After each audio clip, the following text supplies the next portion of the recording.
I'm gonna explain to Dave what the Branstrom Bar is. I was texting with him about it this morning. He's ready to go. Let's bring in Dave. I'll start it by talking about Branstrom Bar, which I'm gonna write about soon at Canucks Army. Um, Dave's our prospect guy at Canucks Army. He's got his mic muted right now, but he's about to figure that out. There it is. There we Dave go. Hall's our prospect guy. Dave, I was telling you about the Branstrom Bar, and I'm sure you get this a lot, being the guy who actually watches these prospects all the Yeah. time. I invented the Branstrom Bar. I created it, Victory Lap. I created the Branstrom Bar as a way to stop people from asking about prospects being actual call up options in the sense of, oh, this guy could be the answer for the team. Basically, the basic principle is before you ask about Elias Pettersson or Kirill Kudratsev, before you ask about those guys, ask yourself if they're better than Eric Branstrom. If the answer is no, Eric Branstrom can't get in the NHL lineup in sheltered minutes right now. Do you really think that those guys are going to come up and do anything other than play extremely sheltered minutes? And are they going to do it better than Eric Branstrom? If the answer is no, don't ask about them. They're not a viable option. Do you like my theory here? Do you like what I've created? Well, I like it so I don't have to answer that exact question every single time. And I think it's viable. I mean, like you said, like I was a little shocked. I'm a little shocked that Brandstrom isn't getting in the lineup, especially when Quinn Hughes was out. I mean, with his defensive deficiencies with him, at least he could move the puck. So when Quinn Hughes was out, I was quite shocked. And so I think it's fair. And I think the answer probably is no, to be quite honest with either of them. I think no matter what, even if they were on par, they already have a bit of a shortcoming in the fact that they're 20 years old and haven't played a single NHL game, right? So already they're playing a catch-up game before they even start. So I just think the easiest answer, like I would be much more comfortable, and I've said this many, many times, so I apologize, but I'd be much more comfortable with a Cole McWard coming up. Some or Christian Roland. I know there's some waiver stuff with him, but I just think there's probably more options to go with a much more veteran and just an older guy than trying out a rookie at this point in time. Not that I wouldn't love it, and not that I don't think either could probably slide in for a third pairing role right now, whether that's Kudratsev or Pettersson. But I just at this point I don't see the need for it. Could McWard cross the Branstrom Bar? Well, I mean, and opposite to the kids, he's a right shot, so he kind of has that instant upper hand and being a right So shot. the Juleson Bar. The Jewelson Bar, yes. I've been knocking on this for quite some time. I think McWard should get a game. I don't think you're going to get anything fancy from him, but I just think he's a nice, reliable two-way guy that can move the puck, in my opinion, better than Juleson. He's not going to be as physical. In fact, it's one knock that I have on McWard is that I think he probably could stand to be a little more physical. But I just think overall, in terms of reliability, I'm still quite shocked he hasn't gotten a game yet. Shifting to another blue line prospect, but much higher end, Tom Willander. What you make of his performance at the World Juniors and just big picture as well? Quads and I have been talking about when he does turn pro. Is there a possibility that he could, given the state of this blue line, even appear in a few games for the Canucks this season? Where do you stand on not only his World Junior performance, but how quickly he could be a contributor at the NHL level? Yeah, for starters, I think this World Juniors was, I don't want to be so dramatic and call it a coming out party, but I think it was a real nice eye opener for the fans that don't get to see him on a day-to-day basis. Like I watch him quite often. I see his, I watch his games often. So I've seen the development and the work that he's put into his overall two-way game this summer, and it's been showing all season. And I even put out an article on Canucks Army right before the World Juniors, but even reading that, you still don't get the full sense. So for me, it felt like a bit of a coming out party, and I'm not going to lie, it even shocked me a little bit. I did not expect him to be quarterback power play one, and he came out, and not only was he quarterback power play one, he was the second most utilized player in the World Juniors. And he only had 2 goals, but he rang at least 3 posts, probably could have had a couple more goals if not points. And so just overall, I think it was just a really strong showing from him as one of the better two-way prospects in this game. And I know there's been a little hiccups here or there. Like I came on last year and displayed some of my concerns with some of the offensive side of the puck stuff, the puck handling, the IQ stuff, and those have, I don't want to say completely been mitigated, but or like overturned, but a lot of it's been mitigated, and he's done a lot of great work. And so going with your next question of do I think he's pro ready, I think he's definitely pro ready. I think him sliding into the NHL, and this isn't going to be a shock, I think it's all circumstantial. Like where is this Canucks team in the spring? How far does BU go? I mean, if they make it to the finals, their final game is going to be on April 12th. So there's things like that. And just overall, have the Canucks made any changes to this blue line? If you're asking my opinion on whether I think he could, like, I get a lot of comments right now, and they're valid.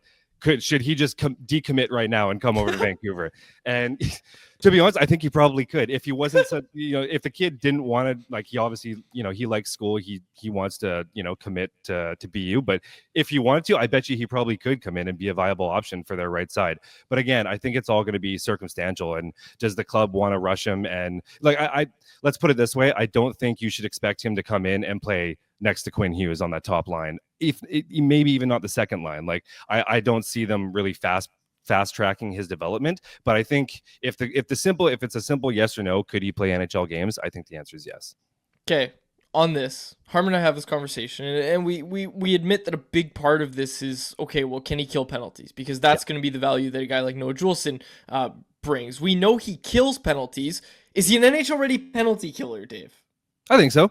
Like, the one thing that I loved about his game that he kind of showed in this tournament, as I alluded to, is the second most utilized player. The kid is a gamer. He's always doing what he can to make sure that he's shutting down that offense. Now, the argument isn't very good because Sweden's penalty kill was actually quite poor this year, so it didn't really look good on him as a whole. But I think overall, I think he can play the penalty kill, and but again, right out the gate, I'm not quite sure again for this year. I personally, so I guess I'm kind of contradicting myself. I guess when it comes to that right now, right out the gate, maybe not, but I think long term he's definitely going to be a penalty killer for the team. No ifs, ands, or buts. Jonathan Lekkerimäki was recently called up, had a great 1-goal, 1-assist performance against the Canadiens.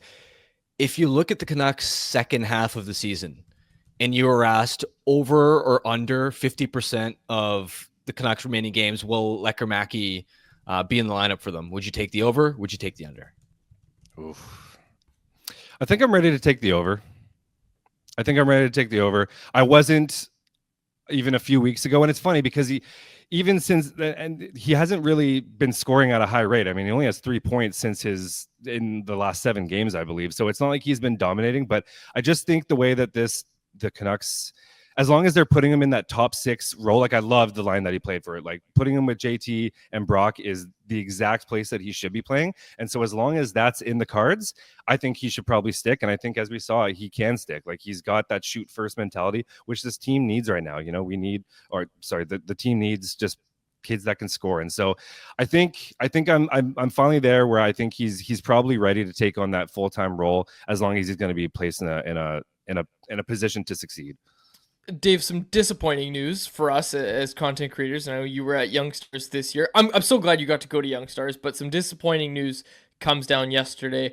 The Canucks will not be having the Youngstars in Penticton due to not being able to secure commitments from the other teams, the Oilers, the Flames, the Jets. We don't know which or how many, but they canceled the Youngstars tournament for next year. It's now a prospect showcase between Seattle and Vancouver. This year's in Seattle. Next year's going to be in Abbotsford. Just your take on Youngstars and what these prospect showcases do for these kids. Yeah, I think it's a bit of a bittersweet. Like, I'm not gonna lie, I wasn't a fan of it when I first heard the news. I mean, I think Youngstars is such a great event for not only the prospects, for the fans, for the clubs, just for hockey in general, for all these clubs. I think it's a really great event. It's the city of Penticton puts on a great showcase, and that barn is it might as well be an AHL barn almost, right? So I just think overall, it was definitely, I'm not stoked to hear the news, but once I thought about it a bit more, it is nice that they will start to incorporate the Kraken into this sort of prospect thing, and hopefully they can kind of expand to it and maybe include more than just the Kraken in Vancouver. But overall, like, I do firmly believe that these prospect tournaments are necessary. I do think it's a really good opportunity for the prospects to come as a whole and just kind of showcase themselves. But I also think that it's really good for them to get that firsthand experience with some of this coaching staff and the Sedins and just all the staff, and just kind of I feel like they take a lot away from it. at the end of the day. So I just think overall it's a great way to showcase themselves, and I think it's a great way for the organization to get comfortable with what they have as well. So Have you ever taken the ferry to Seattle? I have, yes. Okay, now I've taken the Coho. I've taken that quite a few times, but not the Clipper actually. I don't know what either of those things mean. You have to like show your border before or your passport before getting on a ferry. Once you get there, so I take the Coho, so that's the one where you drive on from Victoria, and it takes you to Port Oh. Angeles, and then you drive. That there you don't show your passport until you get to Port Angeles. I haven't taken the Clipper yet, so that's the one that you walk on, and it fast tracks you right to downtown Seattle. So I haven't taken that one yet, but And you show your passport there too, right? yeah, I believe. Yeah, I don't know whether you do it. You have to regardless, yes. Okay. But I don't know whether it's when you get on or get off. In Port Angeles, it's when you get off.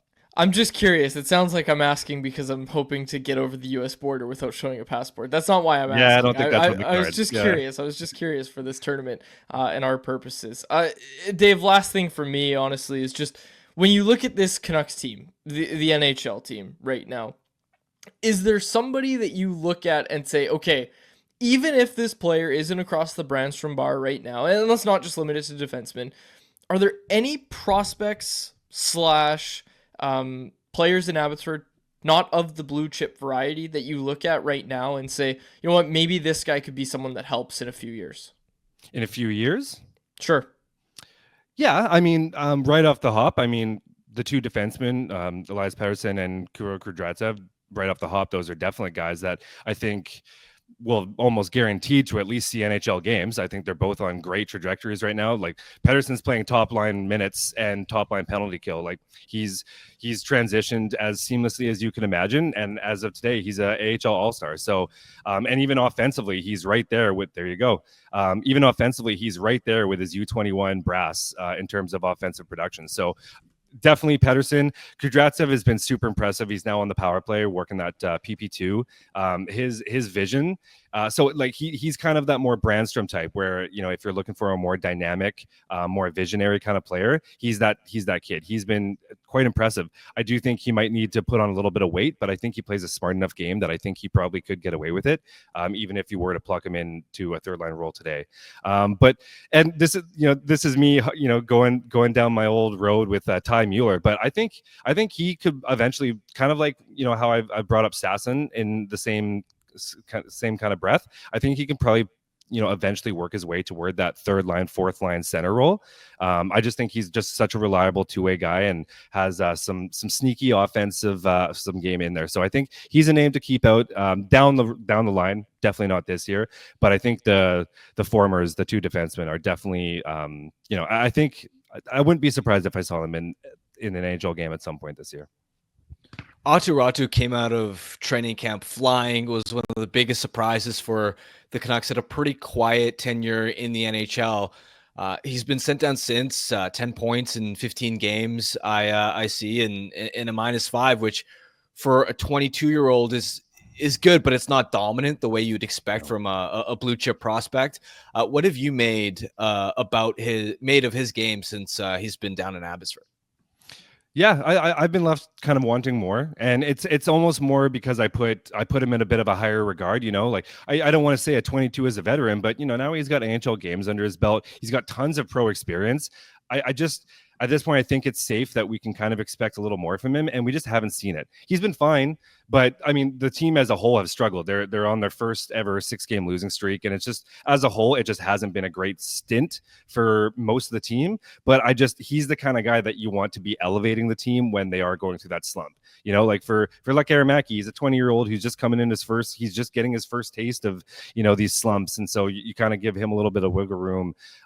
Same with Arshdeep Bains. I've expected a lot more from both him and Ratu, just in terms of elevating their game and kind of carrying this team. And we've even seen Ratu back on the wing, which is a little bit surprising, especially with Malhotra being, you know, the center guru that he is. I would have expected him to play up the middle, but I think at the end of the day, I think I put him in a higher regard and am expecting a little more from him, and I just haven't really seen it from him so far. At least not what I was expecting from after all that NHL experience. So.